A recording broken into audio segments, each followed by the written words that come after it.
لا حول ولا قوة إلا بالله العلي العظيم. أعوذ بالله من الشيطان اللعين الرجيم. بسم الله الرحمن الرحيم. الحمد لله رب العالمين، والحمد لله الذي جعلنا من المتمسكين بولاية أمير المؤمنين، والحمد لله الذي نور قلوبنا بمحبة علوية، والحمد لله الذي جعلنا من المتمسكين بولاية المرتضوية، والحمد لله الذي فرض مودته على العربية والعجمية وعلى مبلغ رسالاته الإلهية أبي القاسم مصطفى محمد.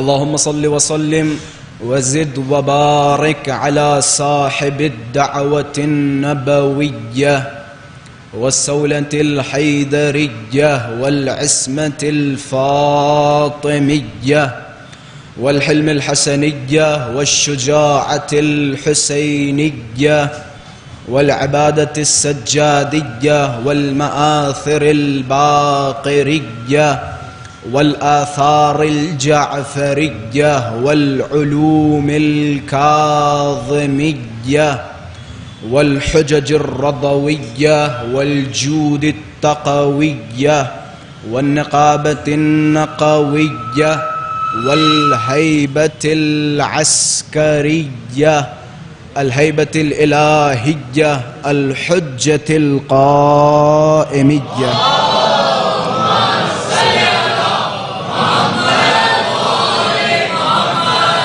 اللهم عجل لوليك الفرج والعافية والنصر واجعلنا من أعوانه وأنصاره. أما بعد، فقد قال الله تبارك وتعالى في محكم كتابه ومتقن خطابه: بسم الله الرحمن الرحيم.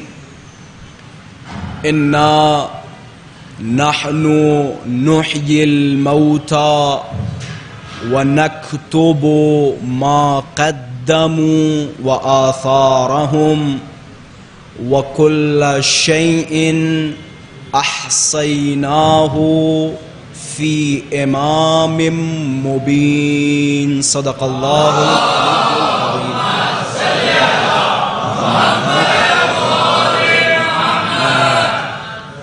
وجود ذی الجود ناظرین امام الزمان عجل اللہ تعالی فرجہ الشریف کی سلامتی اور حضرت کے ظہور میں تعجیل، اور آپ سب اپنی سلامتی اور اہل خانہ کی سلامتی کے لیے بآواز بلند صلوات ہدیہ فرمائیں.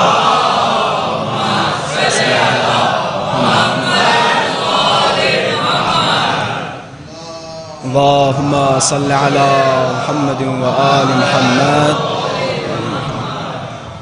اللہم صل علی محمد و آل محمد.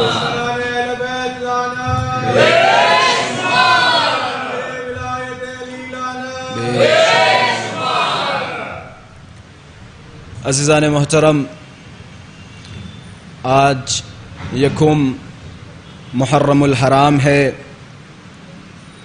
اور آپ کا اس کثیر تعداد میں شرکت کرنا اس بات کی دلیل ہے کہ وہ آواز استغاثہ جو روز عاشور امام حسین نے کربلا معلی کی سرزمین سے دیا تھا، آپ کی شرکت یہ بتا رہی ہے کہ مولا، اگرچہ ہمارے ابدان اور بدن وہاں موجود نہیں تھے، ہم نے آپ کی آواز پہ لبیک نہیں کہا، لیکن آج ہم اپنے جسم و جان سے آپ کی اس آواز استغاثہ پہ لبیک کہتے ہوئے آپ کی طرف بڑھتے چلے آ رہے ہیں۔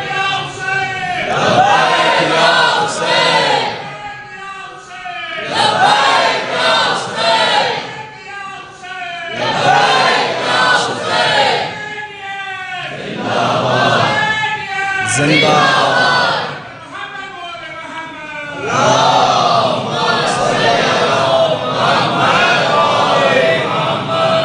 وہ افراد جو دور دراز سے مجلسوں میں شرکت کر رہے ہیں اور وہ افراد جو بہت نزدیک عزاخانے سے رہتے ہیں تو یہ فخر محسوس نہ کریں کہ ہم عزاخانے سے بڑے نزدیک ہیں اور روز سر وقت عزاخانے میں پہنچ جائیں گے۔ یقین جانیں وہ افراد جو بہت دور سے اس عزاخانے کی طرف قدم بڑھاتے ہوئے آ رہے ہیں، خداوند متعال حسین کی طرف بڑھتے ہوئے ہر قدم کے عوض ان کے لیے ثواب لکھ رہا ہے، ہر قدم۔ اور وہ افراد جو نزدیک ہیں، اگر انہیں پتہ چل جائے حسین کی جانب قدم بڑھانے کا ثواب کتنا ہے تو نزدیک رہنے والے دعا کریں گے اے کاش میں دور ہوتا اور دور سے حسین کے لیے تشریف لاتا، اگر پتہ چل جائے۔ قرآن مجید کی مشہور و معروف آیہ کریمہ کی تلاوت کا شرف حاصل کیا، جس میں خداوند متعال ارشاد فرماتا ہے اِنَّا نحن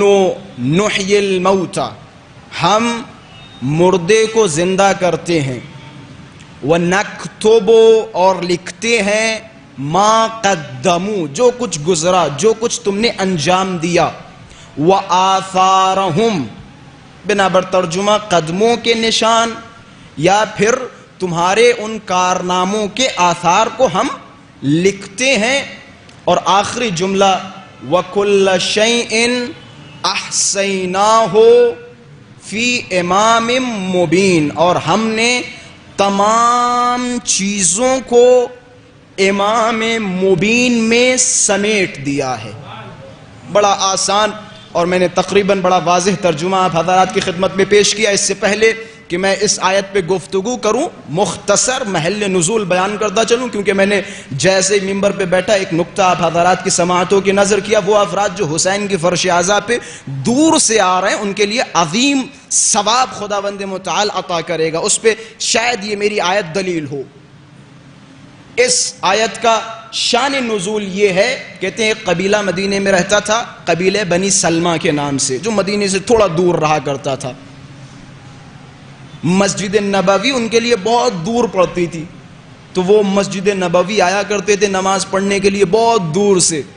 ایک دن مسجد میں بیٹھ کے خواہش ظاہر کی کہ یا رسول اللہ، کاش ہمارا بھی گھر مسجد کے پاس میں ہوتا، ہر نماز آپ کے پیچھے ادا کرتا، کہ ہمارا گھر تو بہت دور ہے اور بہت دور سے آنا پڑتا ہے۔ عجب نہیں، رسول اللہ نے فرمایا کہ خوش قسمت ہو تم جو تمہارا گھر دور ہے، کیونکہ جو قدم تم مسجد کی جانب بڑھاتے ہو خدا ہر قدم کے عوض 1000 نیکیاں لکھتا ہے، کہ خدا ہر قدم کے عوض 1000 نیکیاں لکھتا ہے۔ اب جملہ آپ کی نظر کرتا چلوں، وہ قدم جو مسجد کی طرف بڑھے خدا ہر قدم کے عوض 1000 نیکیاں، لیکن اس قدم کا کیا ہوگا جو مسجد کو بچانے والے کی طرف بڑھے؟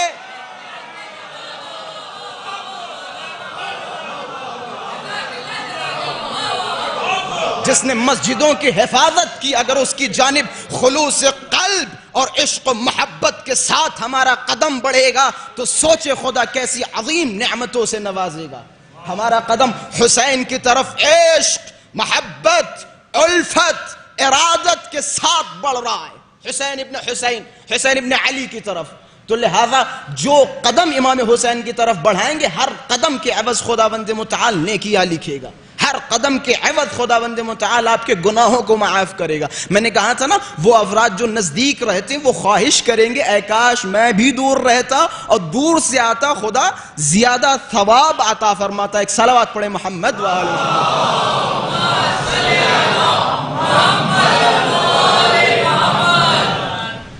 آتے ہیں اس جملے کی طرف جو ہماری انشاءاللہ یہ 10 روزہ مجالس کا موضوع ہوگا۔ وہ جملہ سورہ مبارک یاسین کی 12ویں آیت ظاہراً میں نے تلاوت کا شرف حاصل کیا. یہ آخری جملہ بڑا اہم ہے اور میرے خیال سے کائنات کا نظام اس جملے پہ ٹکا ہوا ہے. خدا فرماتا ہے وَكُلَّ شَيْءٍ أَحْصَيْنَاهُ فِي إِمَامٍ مُبِينٍ, اور ہم نے ہر شے امام مبین میں رکھ دیے. ہر شے کو امام مبین میں قرار دیا ہے. آپ کو جو کچھ چاہیے ہو امام مبین کے پاس آئیں, امام مبین کے پاس آپ کو ہر شے کا علم ملے گا. اچھا امام مبین ہے کون بھائی؟ امام مبین ہے کون؟ ماشاءاللہ بزرگوں کو بخوبی پتا ہوگا, بچوں کو سمجھاتا چلوں. اگر اس آیت کی تفسیر میں جائیں تو مفسرین نے اتفاقاً بہت سارے مفسرین نے اس آیت کے ذیل میں یہ حدیث بیان کی, یہ روایت بیان کی کہ جب یہ آیت نازل ہوئی, میں بعض افراد کے نام بھی نہیں لوں گا اور اشارے بھی نہیں کروں گا, لیکن ماشاءاللہ سے آپ کی پہنچوں کو سلام بہت اچھی پہنچے, خود بخود پہنچا لیجئے گا. وہاں کچھ افراد رسول اللہ کے ارد گرد تشریف فرما تھے اور رسول اللہ سے کہنے لگے یا رسول اللہ یہ امام مبین کون ہے؟ اہو القرآن, کیا قرآن امام مبین ہے؟ رسول اللہ نے فرمایا لا, نہیں. کیا اہو الانجیل, کیا انجیل امام مبین ہے؟ حضرت نے فرمایا لا. کہ پھر کہ تورات امام مبین ہے؟ حضرت نے فرمایا لا, نہیں. پھر ساری کتابوں کے نام گناتے رہے, وہ آسمانی کتابیں, وہ صحف جو ابراہیم پہ نازل ہوئے, وہ صحف جو موسیٰ پہ نازل ہوئے, سب کو گنانا شروع کیا اور رسول اللہ بار بار لا لا لا, نہیں نہیں نہیں. اب جب نہیں نہیں نہیں کرتے رہے, اچانک دیکھا مسجد کا دروازہ کھلا, ایک نورانی شخصیت مسجد میں داخل ہوئی. پیچھے والوں کی سماعتوں کی نظر کر رہا ہوں, مسجد سے ایک نورانی شخصیت داخل ہوئی, رسول کے چہرے پہ مسکراہٹ اور اشارہ فرمایا واللہ, خدا کی قسم, ھذا ھو الامام المبین.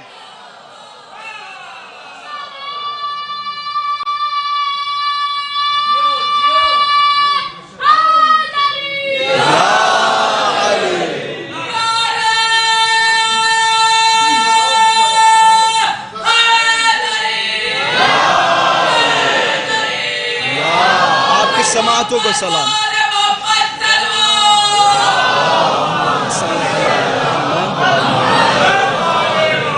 مولا ہمیشہ آباد رکھے, کوئی غم نہ دے سوائے مظلوم کربلا کے. آپ کی سماعتوں کو سلام, آپ کی معرفتوں کو سلام. کہ خدا کی قسم یہ امام مبین ہے. اب جب چہرہ دیکھا تو کوئی اور نہیں, امیر کائنات علی ابن ابی طالب کی ذات ہے. کہ یہ امام مبین ہے, یہ امام مبین ہے, یہ امام مبین ہے. اگر تم نے صرف قرآن کا دامن تھاما ہلاک ہو جاؤ گے. جب تک علی کی محبت, علی کا عشق, علی کی الفت, علی کی ولایت نہیں ہوگی. ایک صلوات پڑھے محمد و آل محمد.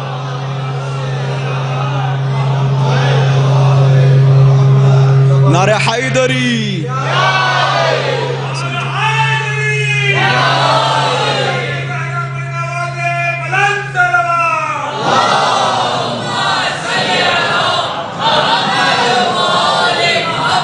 کہ یہ امام مبین ہے, یہ امام مبین ہے. خداوند متعال نے اس امام میں کل شیء, ہر شیء کا علم رکھا ہے. کوئی بھی علم اگر تمہیں چاہیے تو تم علی کے دروازے پہ آؤ. علی کے دروازے کے سوا کہیں علوم آپ کو نظر نہیں آنے والے.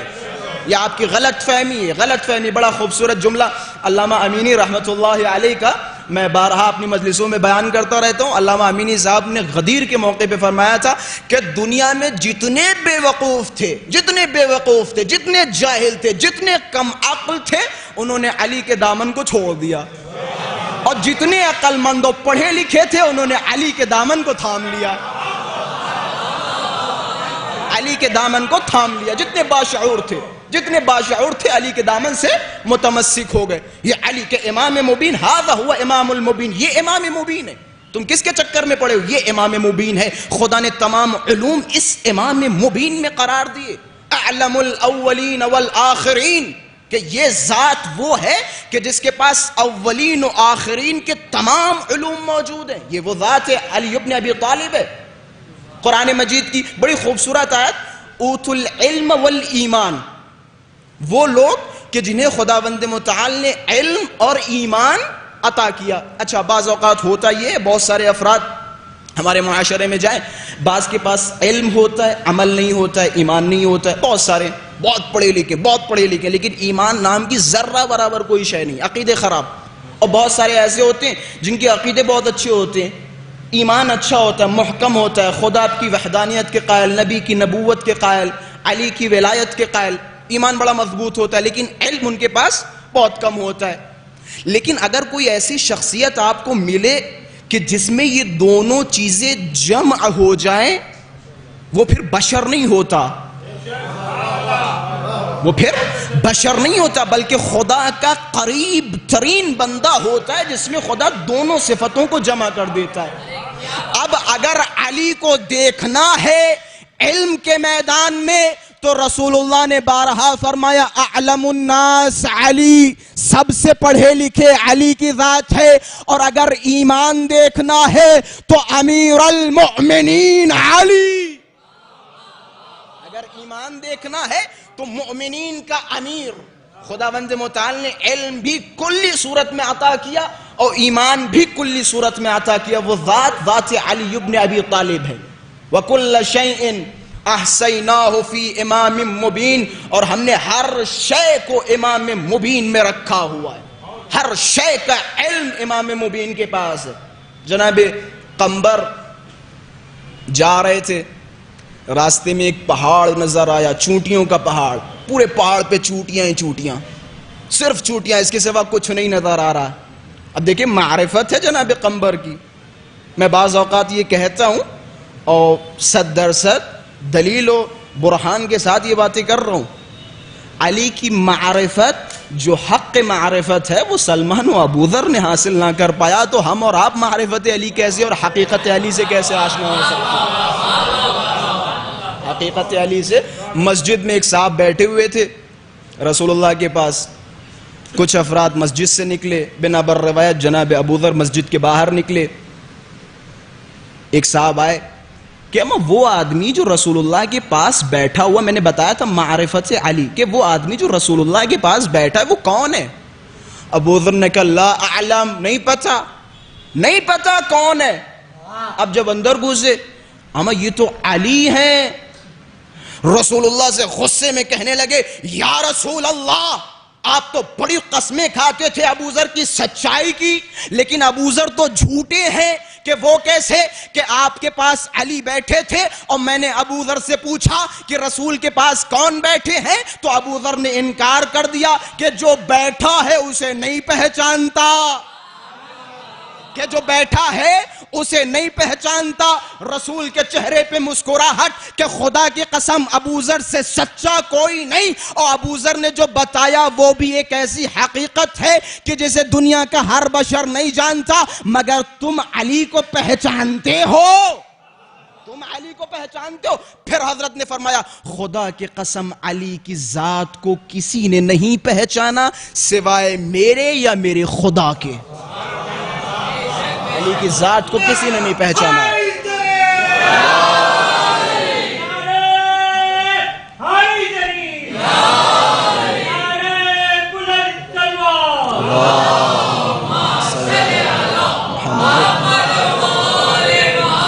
کہ علی کی ذات کو کسی نے نہیں پہچانا سوائے میرے یا میرے خدا کے۔ یہ ذات امیر المؤمنین، امیر المؤمنین کی حقیقت، امیر المؤمنین کی معرفت ہر کوئی تحمل نہیں کر سکتا، ہر کوئی تحمل نہیں کر سکتا۔ انشاءاللہ یہ تحمل، لفظ تحمل کو یاد رکھیے گا، 2 یا 3 دن کے بعد اس لفظ تحمل پہ بھی کچھ گفتگو ہونی ضروری ہے۔ لفظ تحمل پہ ہر کوئی تحمل نہیں کر سکتا۔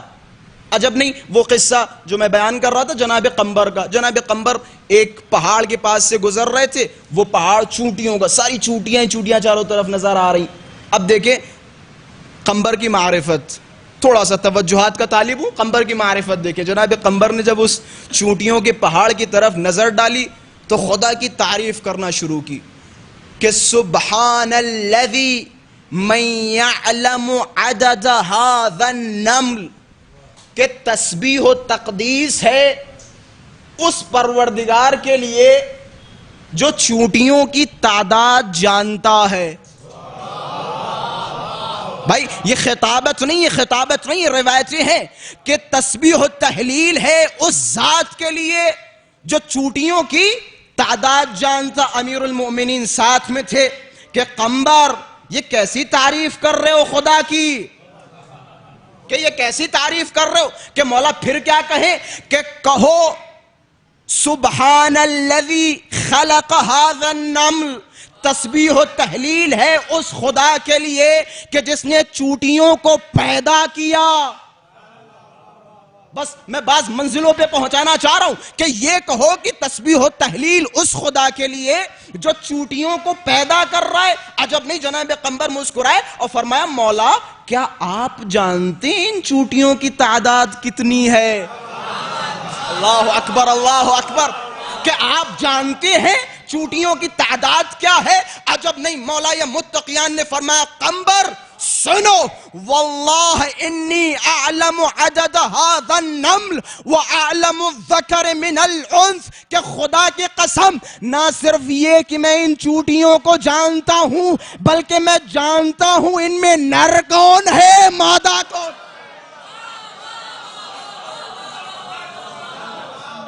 کہ میں جانتا ہوں.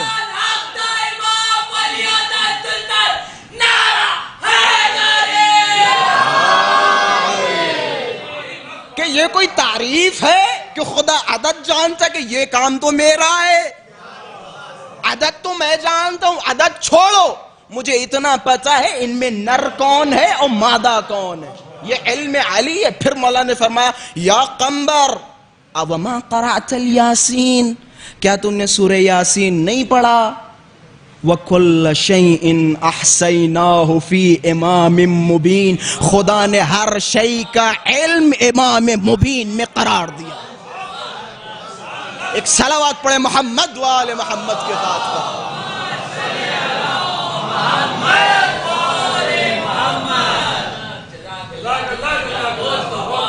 ہر شے کا علم امام مبین میں قرار دیا پہلی محرم میں. اور میں نے ایک زندگی کا اصول یہ بنایا ہے کہ جب بھی محرم الحرام کی شروعات ہوتی ہے تو میں رسول اللہ کے فضائل ضرور بیان کرتا ہوں. یہ بعض افراد کے جو الزام ہیں کہ ہم رسول کے فضائل سے غافل ہیں، خدا کی قسم ہم جن فضیلتوں کے قائل ہیں رسول کے سلسلے میں دنیا کا کوئی بھی مذہب و ملت قائل نہیں ہے.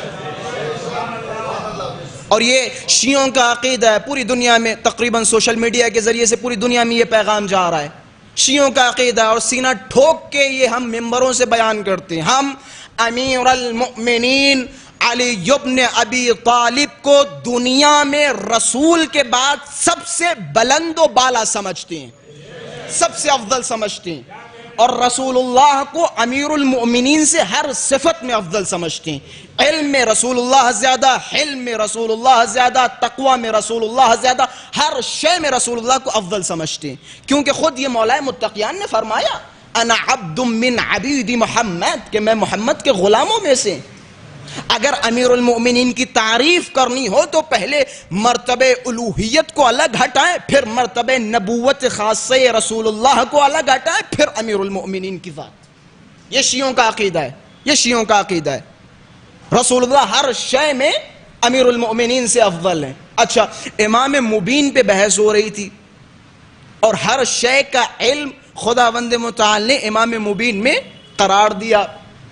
سوال یہ ہے کہ ان کے یہ علوم ہماری اور آپ کی طرح مکتبوں میں جا کے ملتے ہیں یا استادوں کے پاس جا کے ملتے ہیں یا خط و کتابت کے ذریعے ملتے ہیں، یا ان کے علوم کا سلسلہ کچھ الگ ہے؟ ان کے علوم کا سلسلہ بالکل الگ ہے. جب دنیا کا کوئی وجود نہیں، آسمانوں کا کوئی وجود نہیں، ذرات کا کوئی وجود نہیں، ان کے نور موجود تھے. خداوند متعال نے ان کے انوار کو علوم عطا کریے، ان کے انوار کو علوم عطا کیے. امیر المؤمنین تشریف فرما تھے، کچھ صحابہ امیر المؤمنین کے ارد گرد فضائل رسول اللہ سنیں اور ان سماعتوں پہ وہ جواب دیں تاکہ دنیا کو پیغام جائے کہ ہم رسول اللہ کی فضیلتوں کے قائل ہیں اور ہم سے اچھی نہ کوئی رسول اللہ کی فضیلت بیان کر سکتا ہے اور ہم سے اچھا نہ کوئی سن سکتا ہے. یہ پیغام جانا چاہیے. امیر المومنین تشریف فرما تھے. وہ افراد جو رسول اللہ کو اپنے جیسا سمجھتے ہیں وہ زیادہ غور کریں، وہ زیادہ غور کریں. حضرت نے فرمایا کہ سنو، آؤ میں بتاتا ہوں محمد عربی کی ذات کیا ہے. یہ جو علوم ہمارے پاس ہیں یہ علوم آئے کہاں سے؟ وَكُلَّ شَيْءٍ أَحْصَيْنَاهُ فِي إِمَامٍ مُبِينٍ. یہ علوم کہاں سے ہم تک پہنچے؟ عجب نہیں. امیر المؤمنین نے فرمایا کہ سنو، وَكَانَ اللَّهُ وَلَا شَيْءٌ مَعَهُ، کہ خدا کا وجود تھا بس اور کچھ نہیں تھا، کچھ نہیں تھا، صرف خدا کا وجود تھا.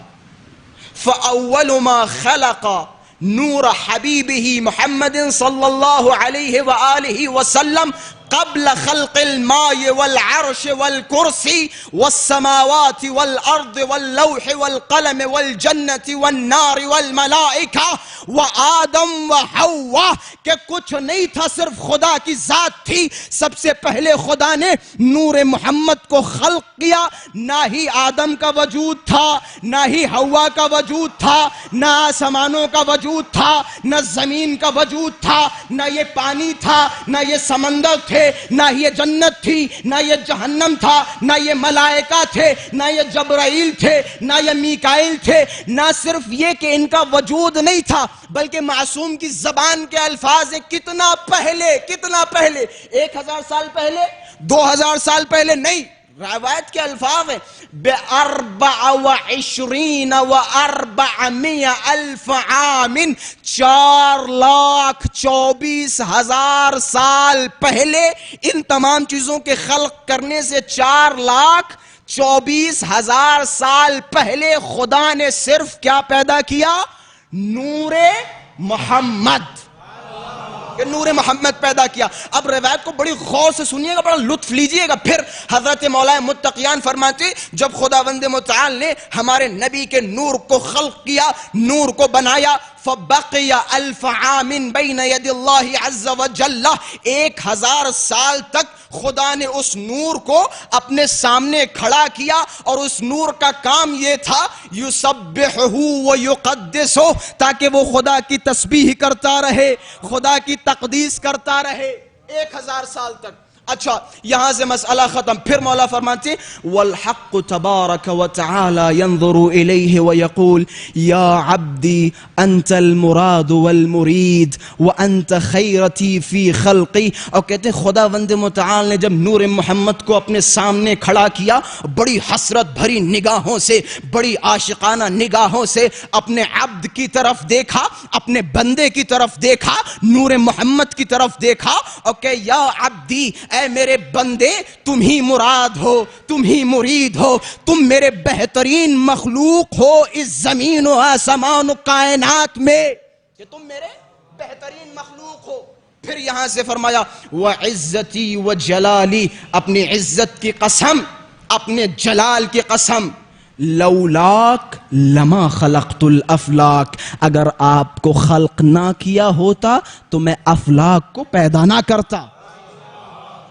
اگر آپ کو خلق کرنا مقصود نہ ہوتا تو میں افلاک کو پیدا نہ کرتا. پھر فرمایا کہ من احبک احببتہ، اے میرے نور، اے نور محمد، جو بھی تم سے محبت کرے گا میں اس سے محبت کروں گا، اور جو بھی تم سے دشمنی کرے گا میں بھی اس سے دشمنی کروں گا. کہتے ہیں مولا متقیان فرما رہے ہیں. پھر فرماتے فَتَلَأَلَأَ نُورُهُ وَارْتَفَعَ شُعَاعُهُ، کہ جب نور محمد خدا کے سامنے کھڑا تسبیح و تحلیل کر رہا ہے اور خدا خطاب کر رہا ہے نور محمد کی طرف، نور محمد اور چمکا، اتنا چمکا کہ اس کے شعاعیں چاروں طرف پھیلنے لگی، اس کی شعاعیں چاروں طرف پھیلنے لگی. حضرت امیر فرماتے ہیں کہ جب یہ شعاعیں چاروں طرف پھیلنے لگی فخلق اللہ عز وجل منہ 12 حجابا، پھر ان شعاعوں سے خدا نے 12 حجاب پیدا کیے.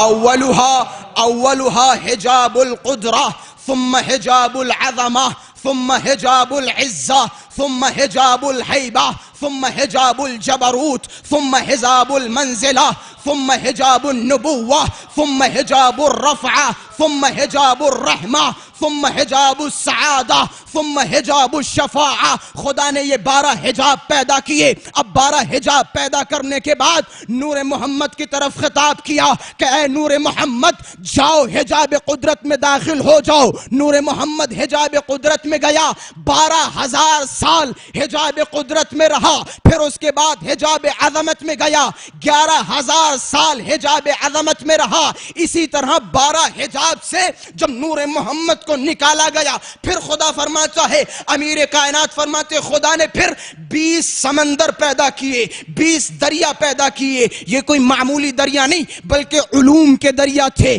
ہر دریا میں مختلف علوم موجود تھے, ہر دریا علم سے سرشار تھی. پھر خدا نے ہر دریا میں نور محمد کو بھیجا, ایک دریا سے دوسری دریا میں, دوسری دریا سے تیسری دریا. جب آخری دریا میں نور محمد پہنچا, بس یہاں سے توجہات کا طالب ہوں, آخری دریا سے نور محمد کو جب نکالا گیا, اب جب نور محمد کو خداوند متعال نے ان تمام دریاؤں سے نکالا, اور نکالنے کے بعد نور محمد سے وہ پانی کے قطرات ٹپکے, تب خداوند متعال نے فیصلہ کیا کہ ان قطرات سے انبیاء پیدا کیے جائیں گے.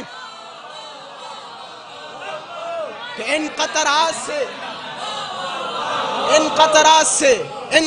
سے انبیاء پیدا کیے جائیں گے. اب یہاں دیکھیں, اب یہ تو ہو گئی روایت, یہ تو ہو گئی حدیث, لیکن ابھی بھی ہمارے بعض مولا کے چاہنے والوں کے ذہنوں میں ایک سوال ضرور گھوم رہا ہوگا. اما ہم نے تو بچپن سے یہ سنا کہ خدا نے ایک نور پیدا کیا اور اس نور کے 2 ٹکڑے کیے, ایک محمد اور دوسرا علی. قبلہ آپ رسول اللہ کے نور کا ذکر کر رہے ہیں, علی کا نور کہاں ہے؟ علی کا نور کہاں ہے؟ میں کہوں گا توجہ نہیں کی, ذرا غور کا تو بتا کون رہا ہے؟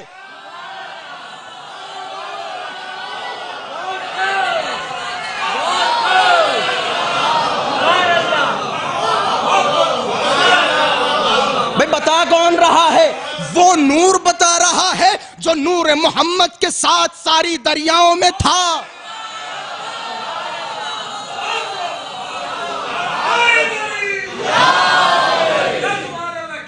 یہ تو مولا کی انکساری ہے, مولا کا تواضع ہے. مولا نے مختلف جگہوں پہ فرمایا, نہیں فرمایا, مولا نے مختلف جگہوں پہ فرمایا کہ میں علی پسند نہیں کرتا ہوں اپنی تعریف اپنے منہ سے کروں, اپنی تعریف اپنے منہ سے کروں. اگر یہ کہتے کہ ہم بھی ان کے ساتھ تھے تو سامنے والے ممکن ہے کہتے دیکھو اپنی تعریف کے چکر میں رسول اللہ کے ساتھ اپنے آپ کو بھی چپکا آ رہے ہیں. لیکن یہاں مسئلہ الگ ہے, نور محمد نور علی ایک ہے, نور محمد نور علی ایک ہے. خداوند متعال نے ایک نور پیدا کیا. مختلف روایتیں, کوئی پیچیدہ بحث نہیں ہے, بالکل اپنے ذہنوں پہ بوجھ نہ ڈالیں, پیچیدہ بحثیں نہیں, سینکڑوں روایتیں اس موضوع پر. خدا نے ایک نور پیدا کیا, پھر اس نور کے 2 ٹکڑے کیے, ایک نور محمد اور دوسرا نور علی. باواز بلند صلوات پڑھے محمد والے محمد کی ذات پر.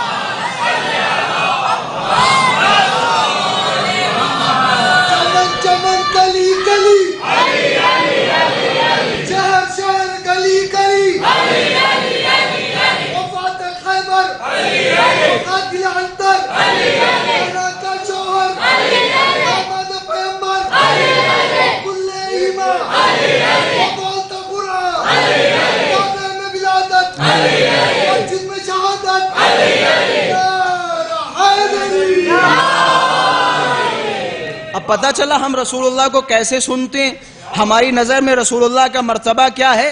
اب ذرا اس قصے میں غور کرو اور اس روایت میں غور کرو, اور ان لوگوں کے منہ پہ تماچا مارو جو رسول کو اپنا جیسا سمجھتے ہیں. اما تمہاری نجس ولادت ہے, تمہاری وہ ولادت خون آلودہ, کہاں وہ نوری خلقات. کیسے تم نے اپنے جیسا بتا دیا, اپنے جیسا, رسول ہم جیسے. یہ دیکھیں نوری خلقت ہیں, یہ نوری مخلوق خداوند متعال، نور خدا کے نزدیک. یہ تو لطف ہے اہل بیت علیہم الصلوۃ والسلام کا. میں بحار الانوار میں روایت پرسوں ہی پڑھ رہا تھا، باقاعدہ موجود ہے کہ اہل بیت نے خود اختیار کیا کہ وہ ہماری ہدایت کے لیے اس خاکی دنیا میں تشریف لائیں، وَإِلَّا خداوند متعال نے انہیں آسمانوں کے لیے پیدا کیا تھا. ان کا اصلی ایڈریس آسمانوں کا ہے. یقین جانے خداوند متعال نے نور کو پیدا کیا اور نور کو جو ہے آسمان کے ایک کونے میں قرار دے دیا. جتنے بھی انبیاء آئے سارے انبیاء اس نور سے مدد مانگتے رہے. سارے قصات و واقعات ذہنوں میں ہیں، سارے قصات و واقعات کہ یہ نوری مخلوق ہے، یہ ان کا احسان ہے، ان کا کرم ہے جو ہماری ہدایت کے لیے ہماری اس خاکی دنیا کو اختیار کیا. یہ ان کا کرم ہے. وَإِلَّا جلال و حشمت دیکھیں اس میدان میں اور اس ماحول میں. انشاءاللہ ہم بھی مرنے کے بعد حضرات معصومین سے ملاقات کریں گے اور پھر وہاں دیکھیں گے کہ ان کا کیا مقام ہے اور کیا جلال و حشمت ہے. سب کو نظر آنا ایک دن وہ روز محشر کا جلال و جمال سیدہ دیکھیں. آنکھیں حیران ہیں، آنکھیں خیرہ خیرہ ہیں. خلاصہ کلام، ہم رسول اللہ کی فضیلت ہم سے اچھی کوئی نہیں بیان کر سکتا. ہم جس طرح رسول اللہ کو مانتے کوئی اس طرح نہیں مانتا ہے. مسئلہ یہ بعض افراد جو کہہ دیتے ہیں کہ بھائی یہ شیعہ حضرات امیر المومنین کو رسول اللہ سے بھی بڑھا چڑھا کے بیان کرتے ہیں اور بڑا زیادہ بیان کرتے ہیں. اس کی دیکھیں زیادہ بیان کرنے کی ایک وجہ ہے، زیادہ بیان کرنے کی ایک میجر وجہ یہ ہے کہ رسول اللہ کی ذات پہ اتفاق ہے، رسول اللہ کی ذات پہ اتفاق ہے. لیکن علی کی ذات کو اتنا مجروح کیا گیا کہ رسول اللہ نے خود فرمایا کہ اپنے ممبروں کو علی کے ذکر سے زینت دو.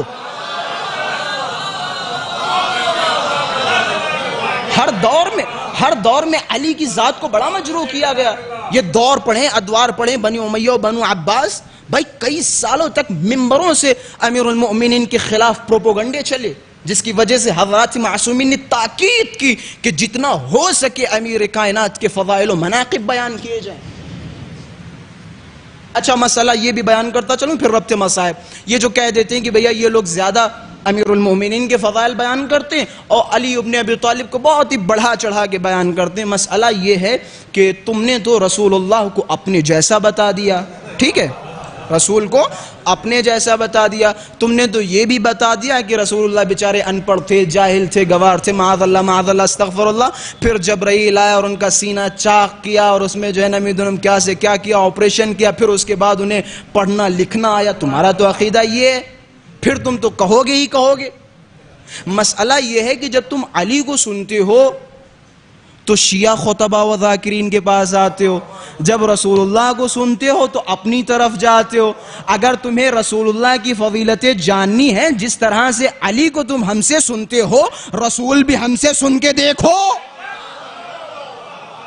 ہم سے سنو، ہم تمہیں سنائیں گے، ہم تمہیں سنائیں گے. یہ نوری مخلوق ہیں، نوری مخلوق. خداوند متعال نے علوم سے انہیں نوازا ہے، تمام اشیاء کی علوم ان کے پاس ہیں، ہر شے کا علم خداوند متعال نے انہیں عطا کیا. انشاءاللہ آئندہ آنے والی گفتگو میں مزید یہ علوم کے دروازے کھولے جائیں گے، حقیقت علوم آل محمد سے آشنا کروایا جائے گا. یہ آل محمد نور تھے، یہ آسمانوں کے لیے پیدا ہوئے، خداوند متعال نے ہماری ہدایت کے لیے اس زمین پہ بھیجا. لیکن افسوس، خدا فرماتا ہے کہ کیا تم ان لوگوں کی طرف نہیں دیکھتے؟ الم تر الی الذین کفروا یا الم تر الی الذین بدلوا نعمت اللہ دار البوار. کیا تم ان لوگوں کی طرف نظر نہیں ڈال رہے جنہوں نے اللہ کی نعمت میں تبدیلیاں کر دیں، جنہوں نے اللہ کی نعمت کے مقابلے میں کفران نعمت کیا؟ یہ ولایت و امامت، یہ منصب الہی، یہ امام مبین ہمارے لیے نعمت ہے، اور جتنی بڑی نعمت ہوگی اتنا ہی بڑا شکر ہونا چاہیے. دنیا میں نہ ہی اس سے بڑی کوئی نعمت ہے اور نہ ہی دنیا میں اس سے بڑا کسی شے کے لیے شکر ہونا چاہیے. لیکن ہم نے اس کے مقابلے میں کیا کیا؟ کفروا بانعم اللہ، خدا کی نعمتوں کے مقابلے میں کفران کیا، شکر نہیں کیا. نہ صرف یہ کہ کفر نعمت کیا، بلکہ وہ ہدایت کے چراغ جنہیں خدا نے ہماری ہدایت کے لیے ہمارے درمیان بھیجا، نہ صرف یہ کہ لوگوں نے ان کی محبت اور ان کے عشق، ان کی الفت کو اپنے دل میں نہیں سنبھالا، بلکہ ان کے خلاف قدم بڑھائے اور جہاں تک ہو پایا ان کے خلاف ظلم و جور روا و دوا رکھے گئے۔ آج یکم محرم الحرام ہے، وہ نانا کہ جس کے فضائل ہم ممبروں سے بیان کرتے ہیں، وہ رسول اللہ کہ جن کے دین پہ چلنے کے ہم دعوے دار ہیں، لیکن کیا کوئی اس امت سے یہ پوچھنے والا ہے کہ اس نانا کا ایک نواسا بھی تھا؟ یہ کیسی محبت ہے؟ نانا سے عشق ہے، نواسے سے نفرت ہے۔ اگر نانا سے عشق ہے تو ذرا آؤ کربلا میں نواسے کی فکر کرو۔ امام حسین نانا کے مزار سے بہت ہی عشق فرماتے تھے، بڑی محبت تھی، بڑا لگاؤ تھا، مدینے سے بڑا لگاؤ تھا، کیونکہ امام حسین کا بچپنا مدینے کی گلیوں میں گزرا ہے، مدینے کی گلیوں میں گزرا ہے۔ جب یزید ملعون مسند خلافت پہ بیٹھا، امام حسین سے بیعت طلب کی، امام حسین نے بیعت سے انکار کیا۔ بنا بر روایت امام حسین سے زور و زبردستی کے ساتھ یہ بیعت لینے کا ارادہ رکھتے تھے۔ جب امام حسین کو خبر ملی، امام حسین نے ارادہ کیا کہ ہم مدینہ چھوڑ دیں گے۔ بڑا سخت ہے اپنا وطن چھوڑنا، بڑا سخت ہے، بڑا دشوار ہے، بڑا دشوار ہے اپنا وطن چھوڑنا۔ امام حسین نے تنہائی اور مشقت کے ساتھ وطن چھوڑا۔ اچھا ایک وقت ہے، بس تھوڑا سا مقدمے کی طرف غور کریں، ایک وقت ہے کہ انسان جب وطن چھوڑتا ہے، اکیلے نکلتا ہے گھر سے، تو اسے دقت و تکلیف نہیں ہوتی ہے، لیکن ذرا سوچیں حسین کی کیفیت کیا ہوگی جب حسین قافلہ لے کے نکلے، اور ایسا قافلہ کہ جس میں علی کی لاڈلی زینب بھی موجود ہو، جس میں علی کی لاڈلی زینب بھی موجود ہو، جس میں رباب و رقیہ بھی موجود ہو، جس میں جناب لیلہ بھی موجود ہو، جس میں ننا شیرخوار بچہ علی اصغر بھی موجود ہو۔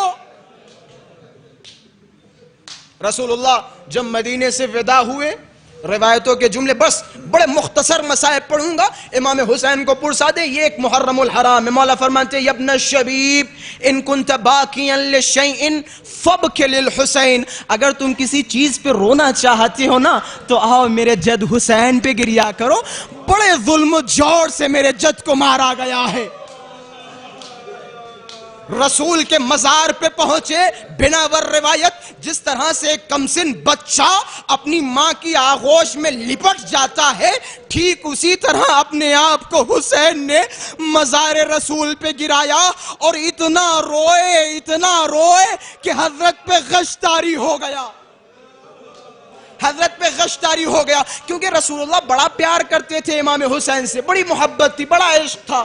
شیخ جعفر ششتری فرماتے ہیں کہ رسول اللہ اپنی زندگی میں بچپن سے لے کر جب تک امام حسین کو درک کیا، 4 اعضاء کا بوسہ لیا کرتے تھے، 4 اعضاء کا، جسم کے 4 اعضاء کا بوسہ لیا کرتے تھے۔ سب سے پہلے حسین کو اپنے پاس لاتے تھے، گود میں لیتے تھے، جب بھی ممبروں پہ جاتے تھے سب سے پہلے حسین کی پیشانی کا بوسہ لیا کرتے تھے۔ میں ہاتھوں کو جوڑوں گا، شیخ جعفر شستری فرماتے شاید اس کی وجہ یہ ہے کیونکہ رسول کو پتا تھا یہ پیشانی ہوگی، تیر اسی پیشانی پہ کہ تیر اس پیشانی پہ لگے گا۔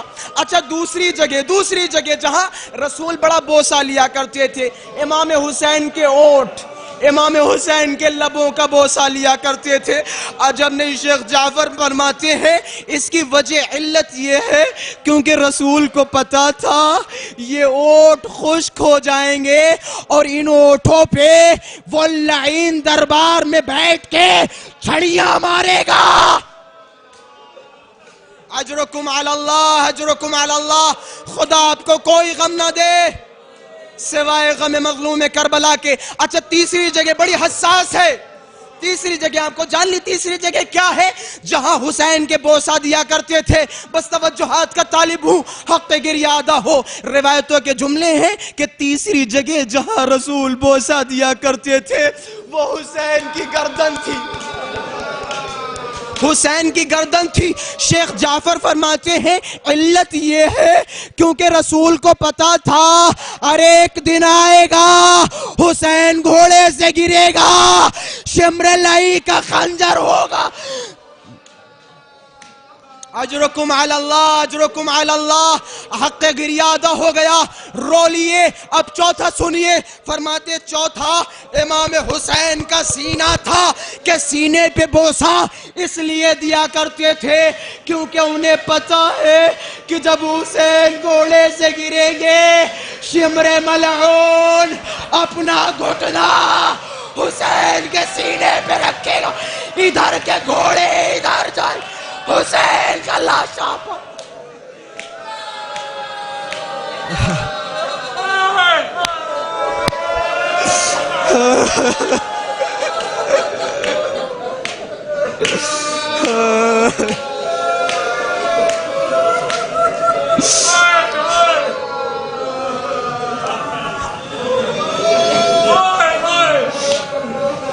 واہ حسینہ واہ مظلومہ. الا لعنت اللہ علی القوم الظالمین.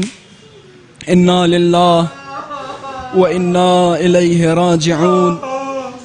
رضا بقضائہ وتسلیما لامرہ. پروردگارہ امام زمانہ کے ظہور میں تعجیل فرما, ہم سب کو ان کے ناصر و انصار میں شمار فرما. پروردگارہ ہمارے ان آنکھوں سے نکلے ہوئے آنسوؤں کو رومال سیدہ میں جگہ عطا فرما. پروردگارہ ہمارے ان آنسوؤں کو قبول فرما. پروردگارہ ہم میں جو بھی پریشان حال ہوں ان کی پریشانیوں کو دور فرما. پروردگارہ ہمارے آخری امام حجت کے ظہور میں تعجیل فرما. ماتم حسین.